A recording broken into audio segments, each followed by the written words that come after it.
And mammograms go mobile here in Southern California. We'll tell you the latest on technology is helping on that front when Inside the Issues continues. More than a third of this country skipped routine cancer screenings during the pandemic. According to the American Cancer Society, a lot of folks were wary of visiting their doctors for routine exams.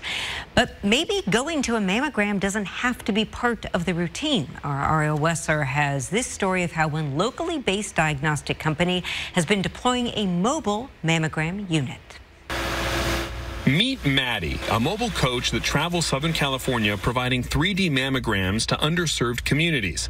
Today, it's parked outside a RadNet imaging center in Riverside. The LA-based medical imaging network recently launched the coach to get through the backlog of screenings. A lot of women they delayed their screening during COVID the past 2 years.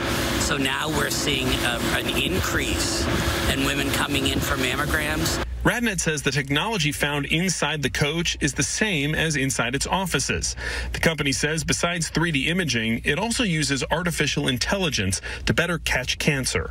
We're able to detect a breast cancer 1 to 2 years earlier than traditional screening mammography. RadNet says it's also a more comfortable experience with a screening time of less than 4 seconds per breast.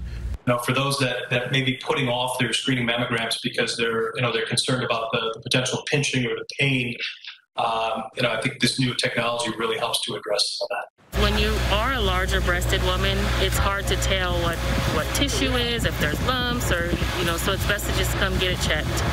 Lacadia Hartman lives in Riverside County and has been getting mammograms for the past 10 years. You always want to know what's going on with you health-wise. I have breast cancer in my family, so it's important for me to get this annually to make sure that I'm fine. At the height of the pandemic, RadNet says it saw the number of patients coming in for screenings drop by more than half. And according to the Journal of the National Cancer Institute, mammograms across the U.S. dropped by as much as 80%. So what's the fallout from all this? Well, medical experts project it could lead to an additional 2,400 deaths from breast cancer by 2030. RadNet says for every 1,000 women it screens, 6 will be diagnosed with breast cancer, but early detection can be a lifesaver. So at a stage 1, a patient's survival rate, 5-year survival rate, is actually over 99%.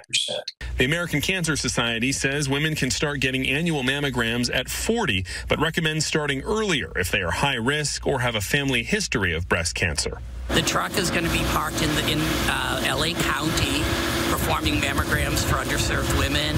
We're going into the Native American communities and wherever the need is. Because when it comes to cancer, what you don't know can hurt you. Awareness could save your life. A message they hope to drive home. For Inside the Issues, I'm Ariel Wessler.